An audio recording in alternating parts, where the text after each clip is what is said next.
우리 영아 유치부, 우리 어린이들, 선생님들, 또 우리 학부모를 위해서 박수 한번 다시 한번 하도록 하겠습니다.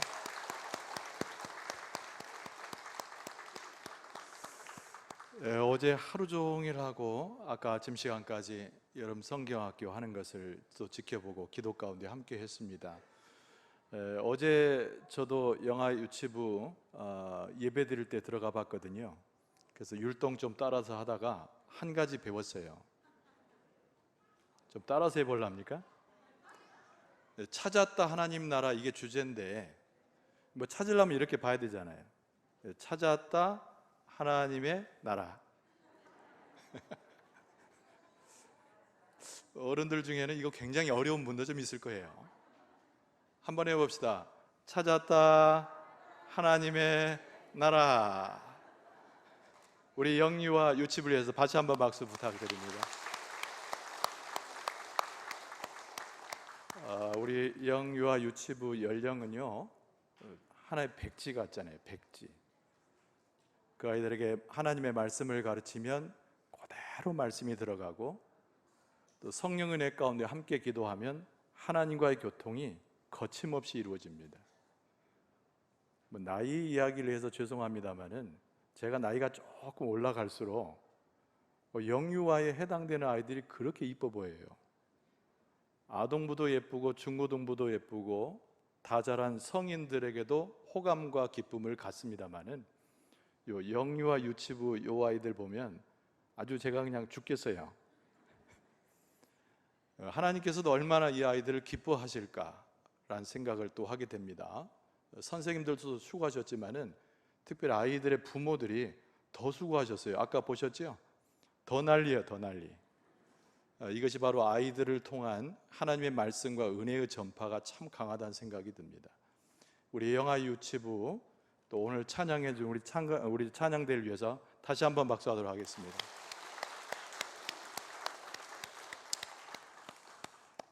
우리 옆에 계신 분들하고 인사 안 나눌 수 없죠. 인사말 이렇게 생각해 봤습니다. 성도님이 계셔서 제 마음이 너무 기쁩니다. 서로 인사 나눕시다. 성도님이 계셔서 저의 마음이 너무 기쁩니다. 제가 인사말 가르쳐 드릴 때는요, 제 표정까지 잘 보셔야 돼요. 아주 기쁩니다. 이렇게.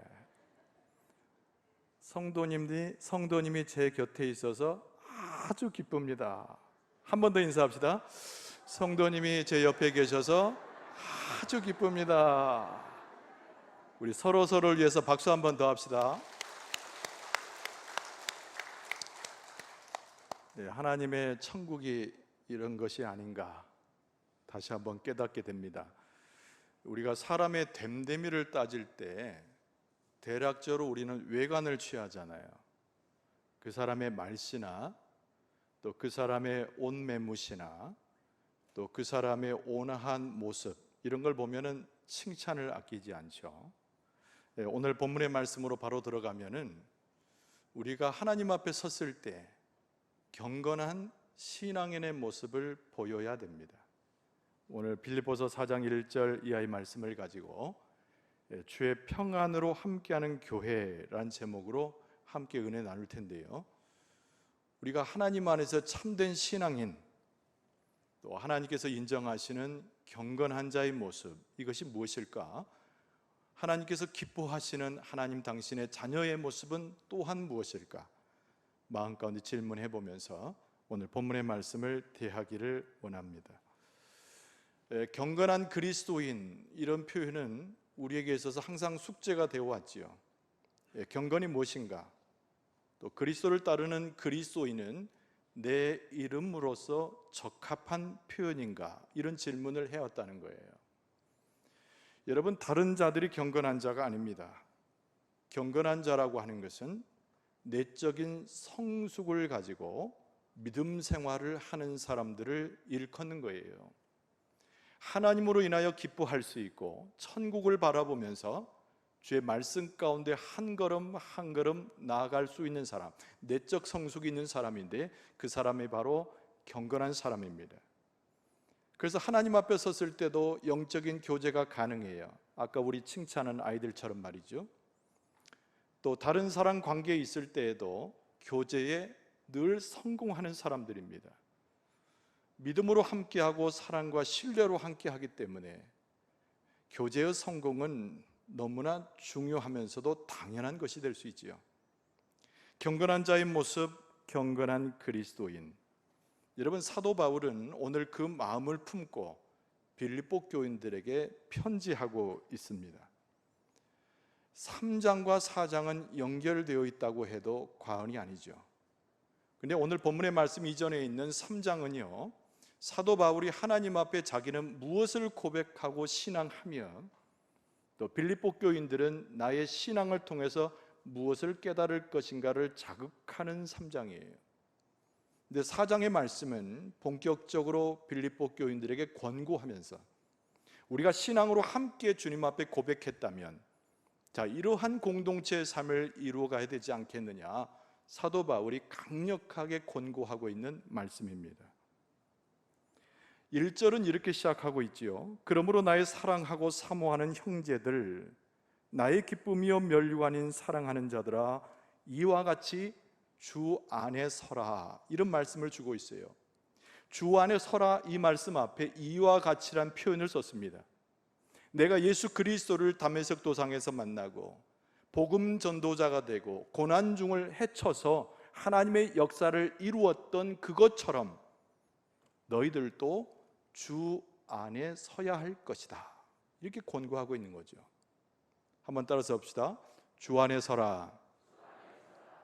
오늘 말씀의 전반부에서 기억할 매우 중요한 사도 바울의 강권적인 명령에 가까운 말씀이에요. 이 사도 바울은 빌립보 교인들에게 큰 바램을 가지고 있었습니다.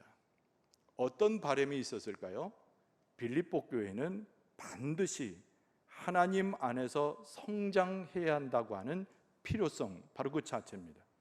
여러분, 여느 교회가 다 마찬가지입니다만, 초대교인들이 다 마찬가지입니다만, 빌립보 교회처럼 어려움을 경험했던 교회도 또 없었습니다. 로마인들의 핍박이 있었어요. 이방인들의 멸시가 있었습니다. 함께 신앙생활하지만 많은 사람들에게 대접받지 못하므로 그들은 교회의 분열과 어려움을 겪어야 했어요. 그러나 사도 바울이 바로 봤던 이 빌립보 교인들이 겪었던 고난은 예수 그리스도의 이름으로 당하는 시련이었어요. 그들의 잘못과 범죄 때문에 겪었던 고난이 아니라 예수 그리스도의 십자가의 복음을 전하고자 하는 빌립보 교인들의 영적 몸부림, 그 가운데서 경험되었던 시련이라는 거예요. 그래서 사도 바울은 그 고난의 보상을 하나님께서 해주실 것을 믿었습니다. 그래서 빌립보 교인들을 생각할 때마다 사도 바울의 마음에는 그 고난만큼이나 그 시련만큼이나 그들이 당하는 고통만큼이나 하나님께서 그 교회를 성장시키시고 그들에게 복을 더하셔서 그들에게 큰 은혜로 주장하신다라고 하는 믿음과 바람이 있었다는 거예요.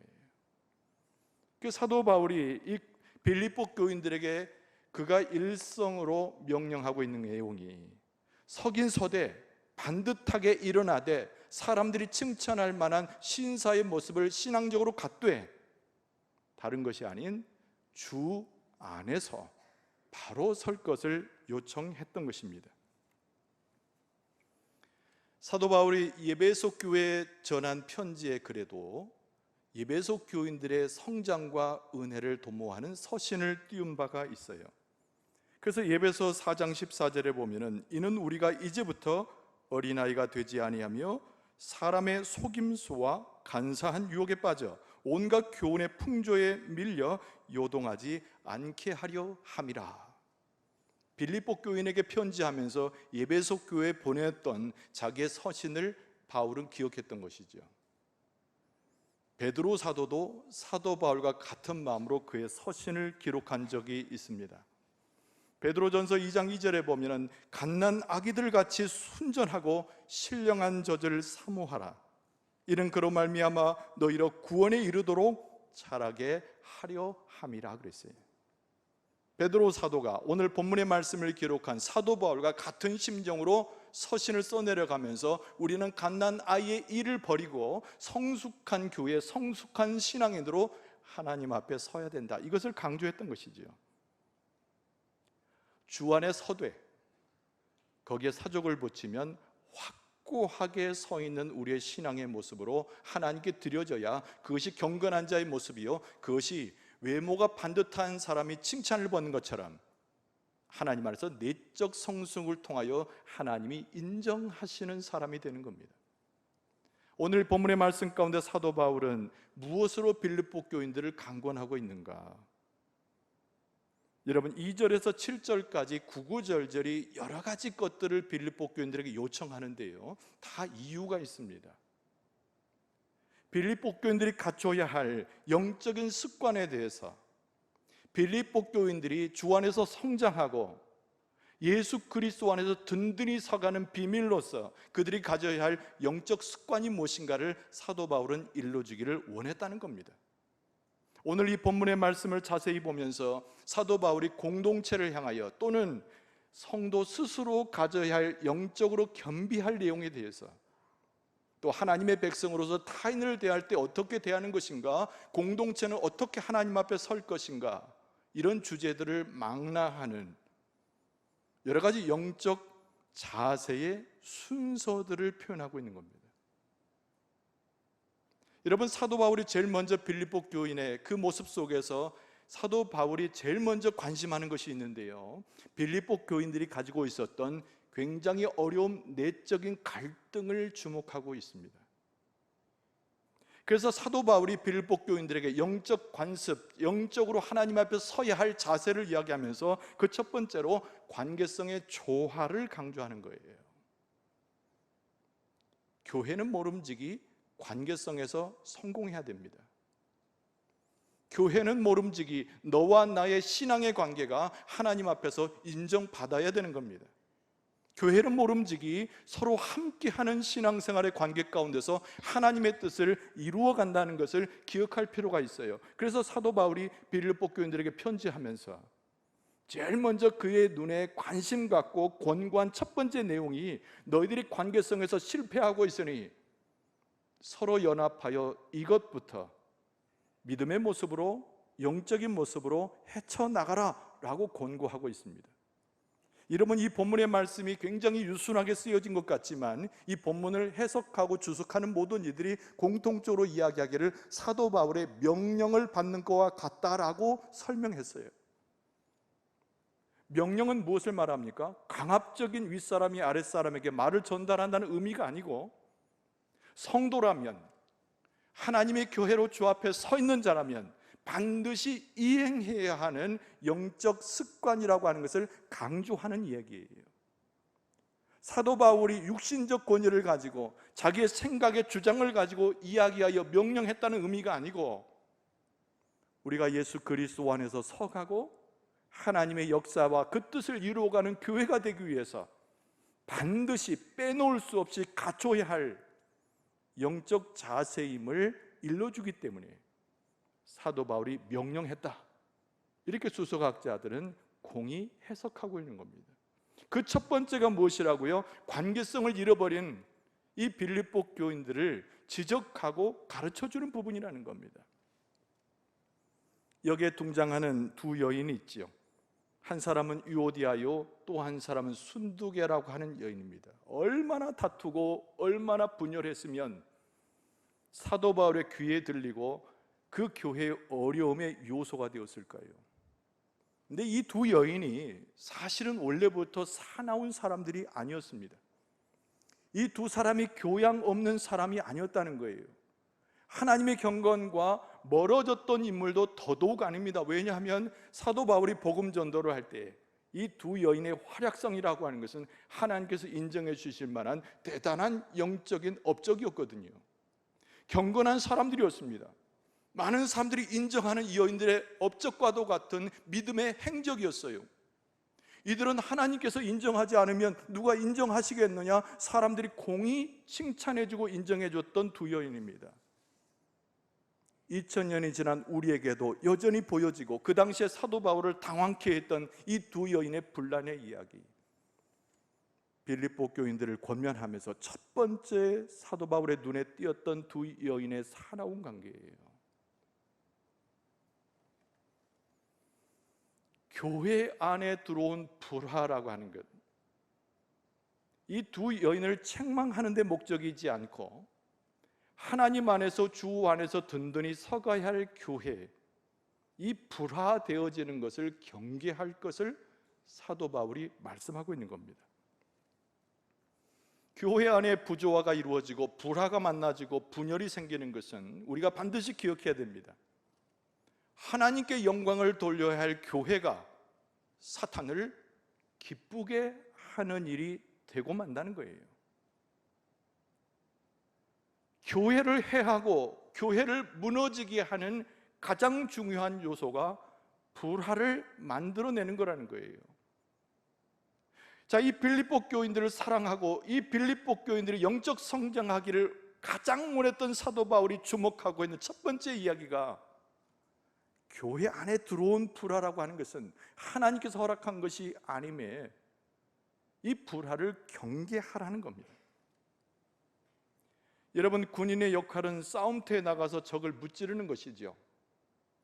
그러나 좋은 화기가 있고 훈련된 군사가 있을지라도 적을 무찌르지 못하고 내분이 일어난다면 그 군대는 쓸모가 없는 군대가 됩니다. 세계적인 랭킹에 1위에 올라온 축구팀을 생각해 볼 수도 있습니다. 항상 상대 팀을 만나죠.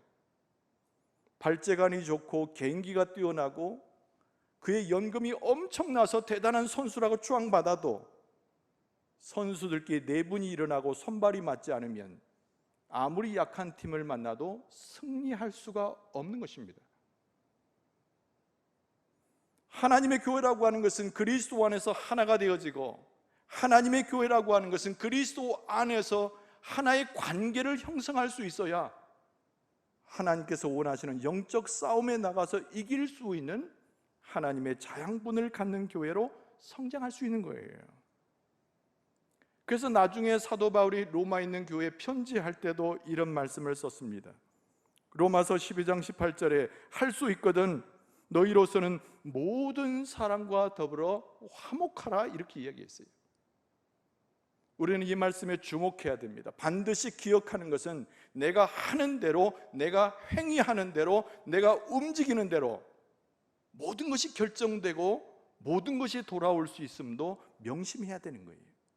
우리가 화목을 조성하면 하나님이 그 가운데 화목을 줄 것이요, 우리가 사랑으로 교제하면 그 가운데 풍성한 사랑을 줄 터인데, 그러나 분열을 이야기하고 불화를 이야기하면 사탄이 그 안에 틈탈 수밖에 없다는 것을 기억할 필요가 있습니다.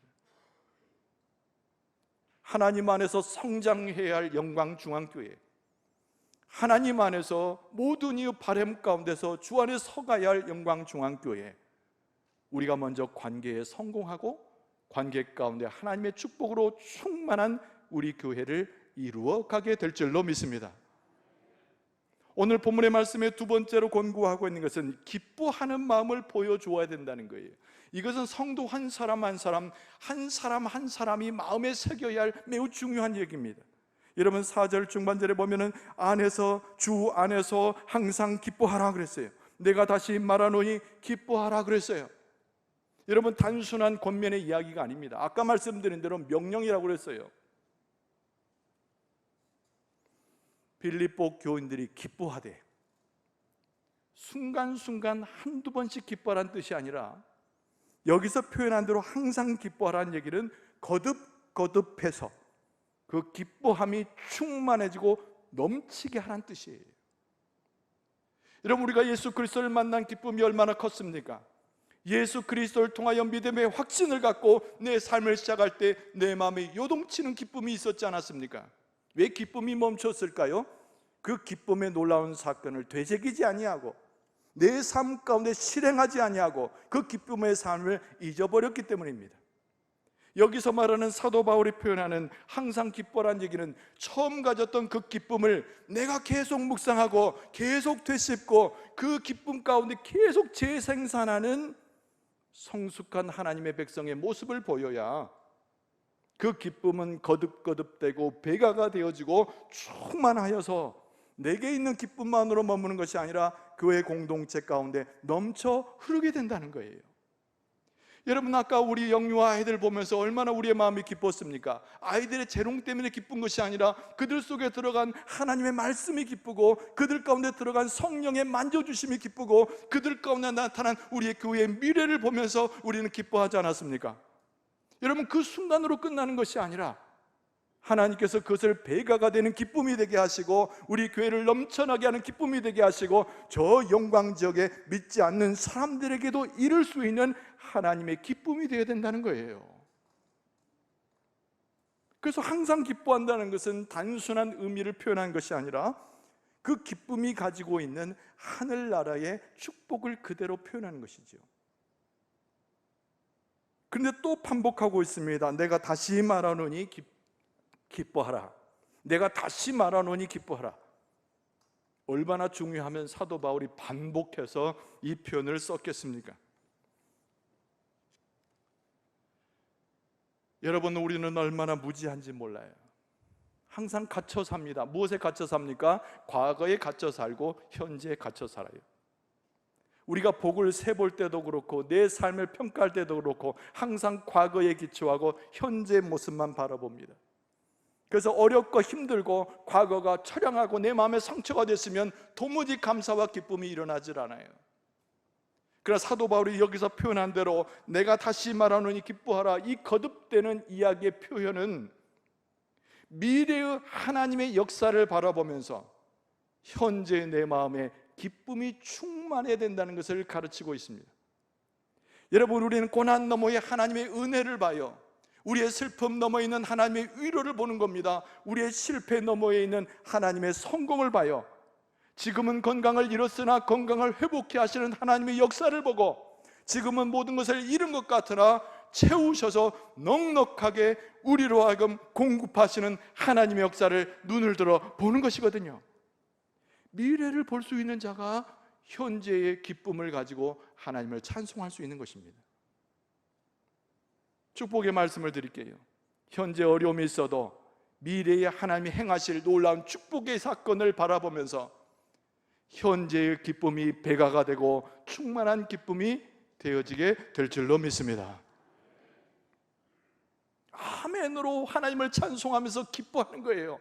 손에 잡히는 것 없어도 기뻐하고, 어제도 오늘도 고달파도 기뻐하고, 왜요? 바보 같으니까 기뻐하는 것이 아니라 하나님의 베풀어 주실 축복의 세계를 보면서 기뻐하는 거예요. 빌립보 교회 현재 이 사도 바울이 편지하고 있는 상황에는 빌립보 교회는 여전히 어려움이 있었다니까요. 아까 유오디아 순두개 때문에 교회가 말이 아니었다니까요. 그들의 삶 자체는 무너지고 교회가 문 닫을 지경에 있었다는 거예요. 그럼에도 불구하고 사도 바울이 그들에게 권고하기를 기뻐하라는 거예요. 다시 말하며 기뻐하라는 거예요. 사도 바울의 믿음에 근거한 충언이고 명령이라는 것을 알 수가 있습니다. 세 번째는 뭐냐면 은혜로운 겸손으로서 하나님의 구원을 이루어 가야 한다는 거예요. 이것은 우리가 성숙한 그리고 경건한 하나님이 인정하실 만한 믿음을 갖췄을 때 내 형제에게 다른 이에게 공급하는 굉장히 중요한 말씀입니다. 은혜로운 겸손, 이렇게 표현했습니다. 오늘 5절 말씀에 보면은 너희 관용을 모든 사람에게 알게 하라, 주께서 가까우시니라 그랬습니다. 너희 관용이라고 그랬어요. 여러 가지 말로 표현하고 있지 않고 단 한마디 관용이라고 그랬어요. 그런데 어원적인 뜻이 있습니다. 관용이란 말은 은혜로운 것, 참을성이 있는 것, 그리고 겸손한 것이라고 하는 의미를 가져요. 사람들이 우리를 찌를 때가 있습니다. 저 사람이 불평하는가 안 하는가 보자고 찌르는 거예요. 불평의 상황이 맞습니다. 그럼에도 불구하고 우리는 불평하지 아니하고 상대를 칭찬하고 껴안아 줘야 돼요. 사람들이 우리를 시험할 것입니다. 분노하여 화내지 않겠는가? 그러나 우리는 그리스도의 평화를 선포할 수 있어야 됩니다. 사람들은 그렇게 생각할 거예요. 어두운 두려움 가운데 들어가면, 마치 어두운 감옥에 들어가 있는 것처럼 두려움에 휩싸이면 저 사람이 누군가를 저주할 것이다. 여러분, 그럴 때일수록 우리는 미소를 짓고 고난을 넘어갈 수 있어야 됩니다. 많은 사람들이 침 뱉은 사람이 있을 때 오히려 우리는 침을 같이 뱉지 아니하고 그 사람을 품어내어 그리스도의 사랑을 줄 수 있어야 됩니다.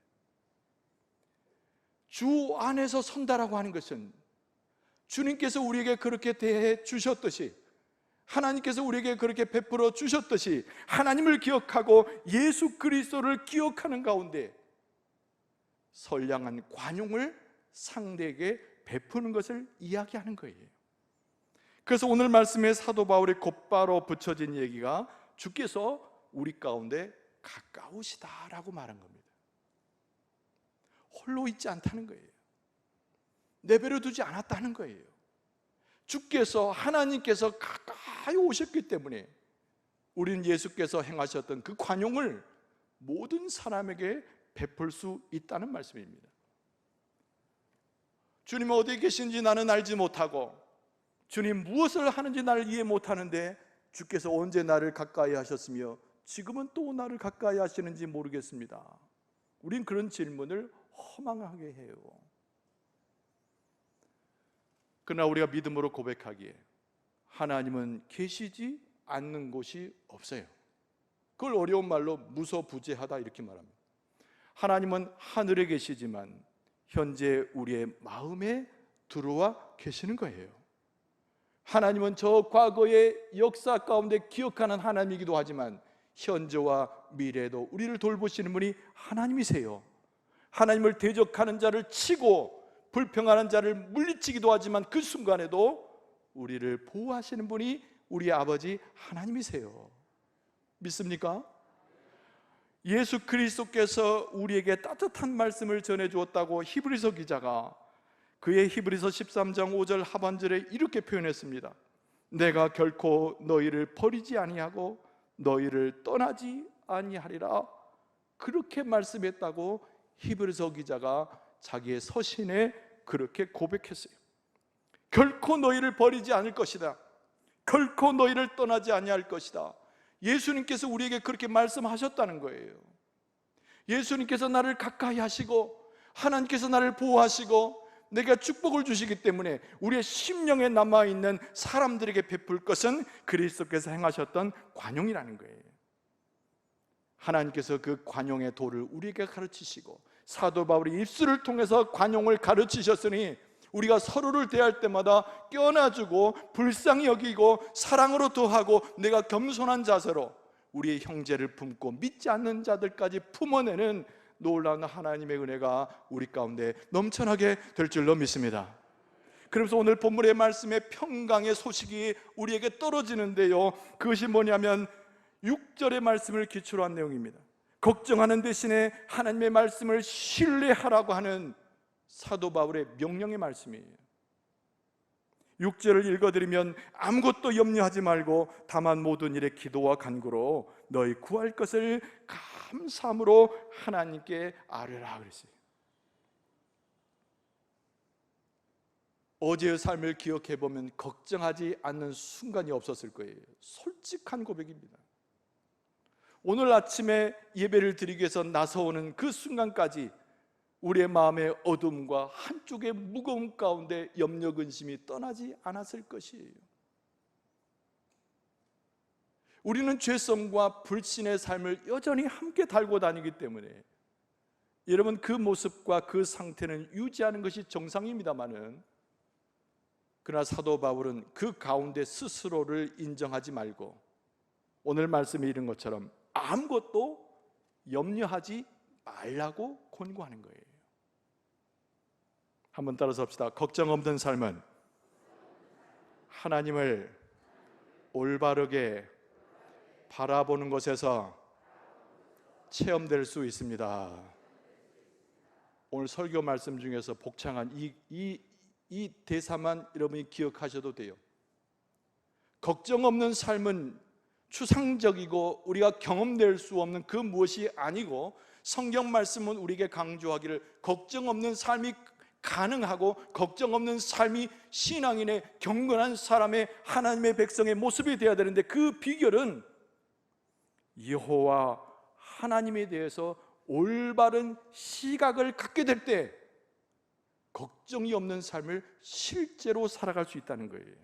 여러분, 걱정이라고 하는 것은 불신을 이야기하는 것입니다. 걱정이라고 하는 것은 우리를 찢어버리고 우리를 해하는 것인데, 하나님으로부터 멀리 떠나게 하는 것이 걱정이에요. 그래서 사도 바울이 아무것도 염려하지 말라, 걱정이 없는 삶을 사는 것이 그리스도인의 삶이요, 경건한 자의 삶이요, 교회가 부흥하는 성장의 삶일진데, 하나님을 바라보는 우리의 시각을 교정할 것을 말씀하고 있는 겁니다. 여러분, 예수님께서 산상보훈에서 수많은 하나님의 나라의 복음을 전하셨던 것을 우리는 기억을 합니다. 예수님께서 말씀하신 하나님의 그 성품은 무엇입니까? 첫 번째는 당연히 우리를 사랑하시는 하나님이죠. 두 번째는 하나님은 우리의 아버지가 되셔서 우리의 자녀들을 돌보시는데 너무나 완벽하게 온전하게 우리를 돌보신다는 거예요. 예수님께서 산상보훈 가운데 강조하는 하나님의 역사는 무엇보다 중요한 것인데, 우리의 삶에 필요한 모든 것들을 하나님께서 공급하신다는 거예요. 할렐루야.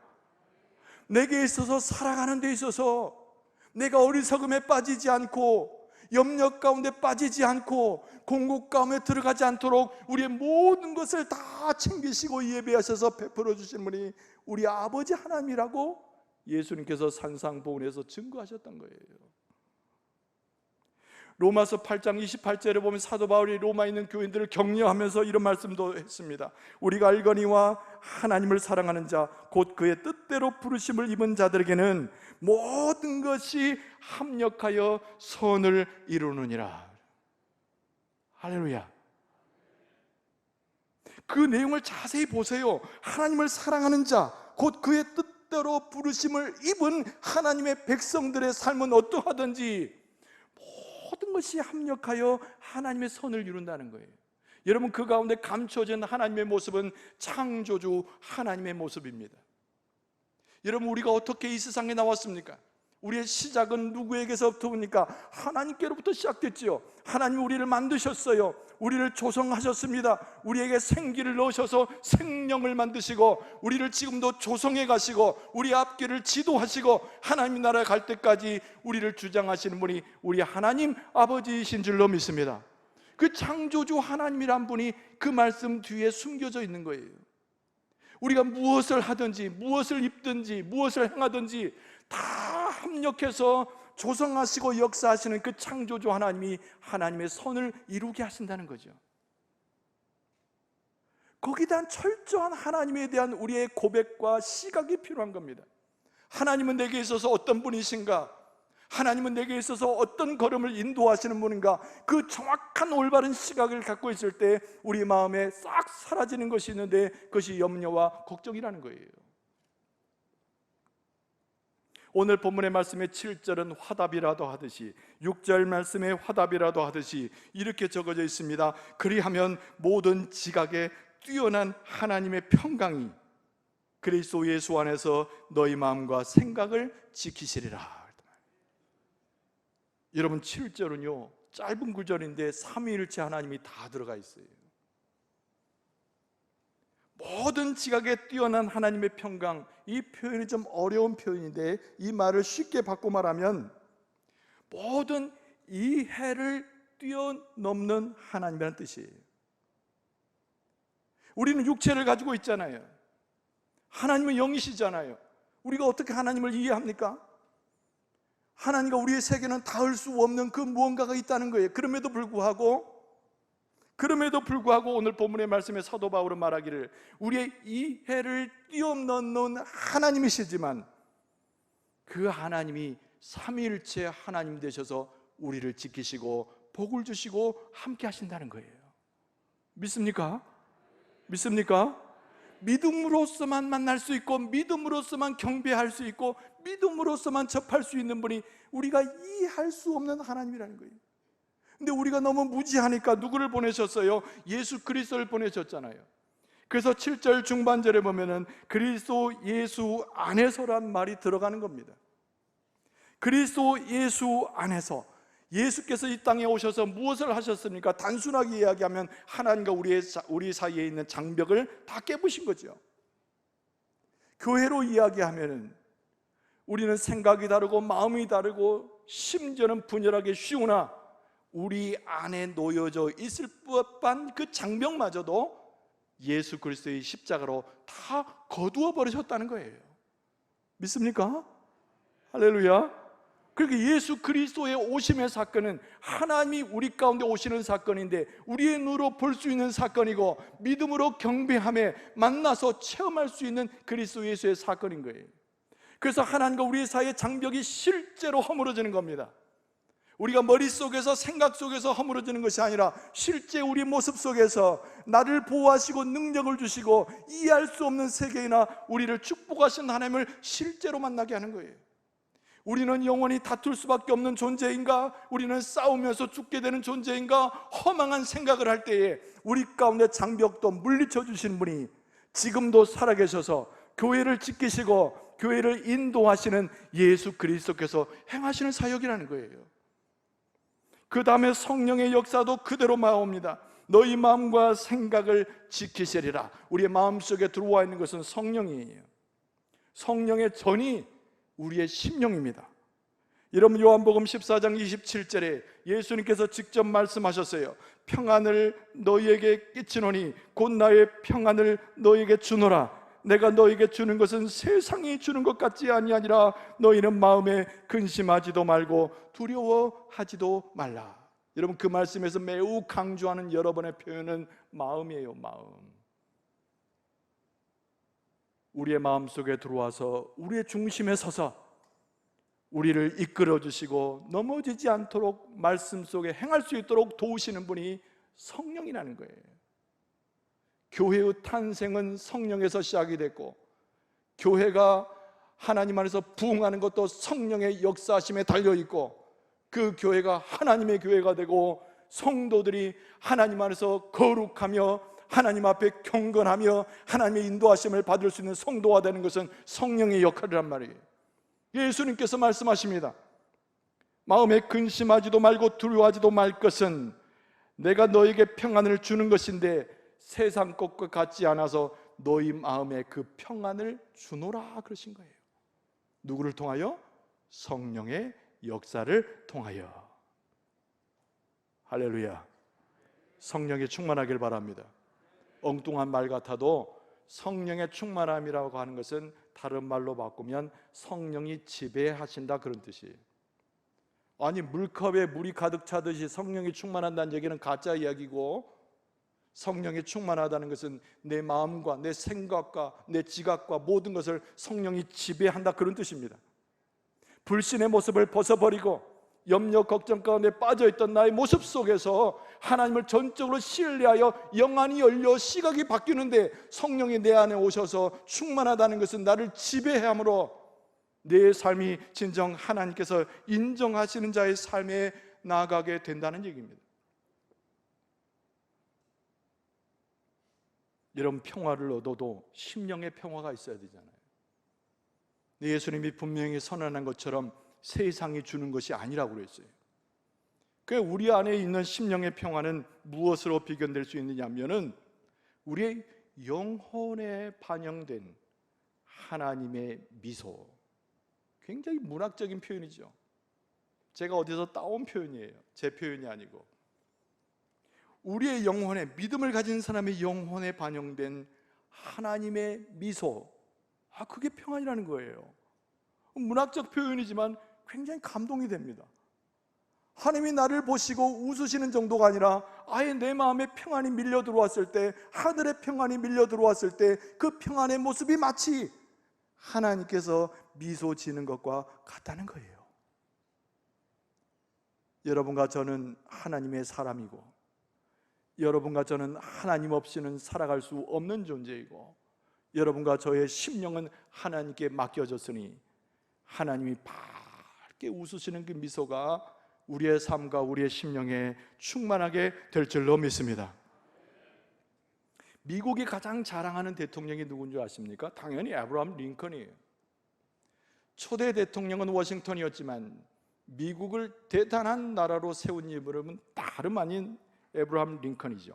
근데 그 사람이 살고 있었던 집이 스프링필드라고 하는 미국의 한 지역이었는데 시골 마을이었어요. 대통령에 당선이 되었습니다. 그 마을을 떠나야 했지요. 그래서 기차를 타고 떠나기 직전에 기차역에서 연설을 하는데, 여러분 링컨의 연설은 게티스버그 연설이 유명하지만 이 연설이 사실은 더 유명해요. 그 고향 사람들 앞에서 이야기 들어보니까 기차 제일 마지막 칸 한쪽에서 연설을 했다고 합니다. 주민들에게 이렇게 얘기를 했대요. 저는 오늘 여러분을 떠납니다. 저는 워싱턴 장군에게 맡겨졌던 것보다 더욱 어려운 임무를 감당하러 갑니다. 그런데 워싱턴, 그분을 인도하셨던 하나님이 저를 도우셔야 합니다. 그러나 하나님이 저를 도우신다면 저는 절대로 실패하지 않을 것입니다. 그 짧은 연설, 그 유명한 연설을 하고 기차를 타고 그리고 대통령 취임식을 하러 갔다는 거예요. 미국 사람들에 대해서 우리가 이러쿵저러쿵 말이 많지만은 이 아브라함 링컨의 이 고백과 그의 신앙을 추앙하는 미국인들은 어떤 면에서는 본받아야 할 우리의 모습이기도 합니다. 우리가 고백하잖아요.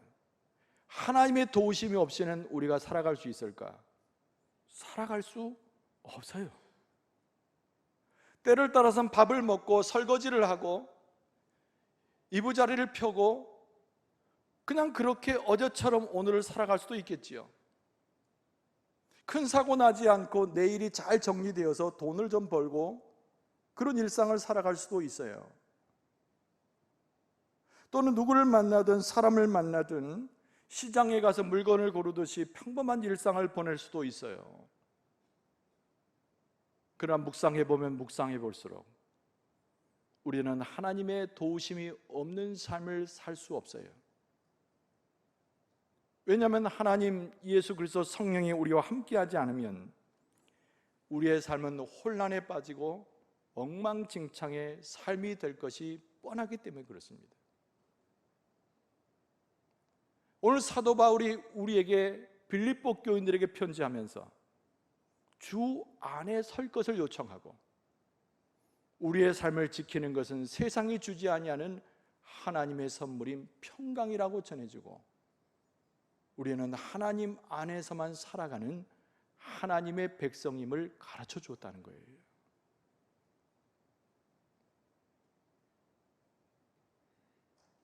우리는 하나님 안에 있을 때 하나님의 백성으로서 삶을 살아갈 수 있고 예수 그리스도를 인정할 때에만 경건한 그리스도인의 삶을 살아갈 수 있음을 기억할 필요가 있습니다. 우리 교회의 성장의 출발이 어디 있는가? 빌립보 교인들을 보고 비전을 가졌던 사도 바울의 마음처럼 우리 교회가 주 안에 서고 우리가 함께 주의 평강을 도모하게 될 때 우리 교회는 부흥의 길로 나아가게 될 줄로 믿습니다. 다시 한번 이 말씀을 우리의 마음판에 새기고 하나님의 인도하심 따라서 그리스도의 십자가를 바라보고 성령과 함께 동행하여 경건한 그리스도인의 삶을 성취하는 여러분과 저의 모습 될 수 있기를 주의 이름으로 축원합니다. 기도하겠습니다. 우리 아버지 하나님, 참으로 교회를 능력 있게 하시고 우리가 주 안에 온전히 서갈 수 있도록 인도하시니 감사합니다. 주의 평강이 우리 가운데 충만케 하여 주시고 십자가의 삶을 나누는 참된 공동체가 우리 교회의 이름이 되게 하여 주시옵소서. 예수님의 이름으로 간절히 기도하옵나이다.